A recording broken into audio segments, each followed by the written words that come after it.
How to fix Motorola G96 cannot send MMS messages.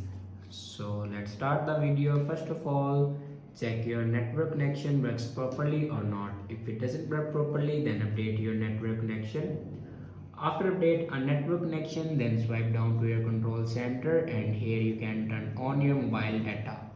After turn on your mobile data, then open settings. In settings, scroll down and click on apps and then click on messages app.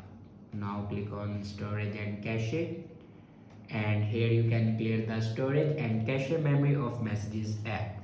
After clear storage and cache memory, then go back and click on system and click on reset options. Now here you can see the option reset network settings. Now click on it and then click on reset settings. After reset the network settings, then go back to your home screen and restart your device. For restart your device, press and hold power button and then click on restart.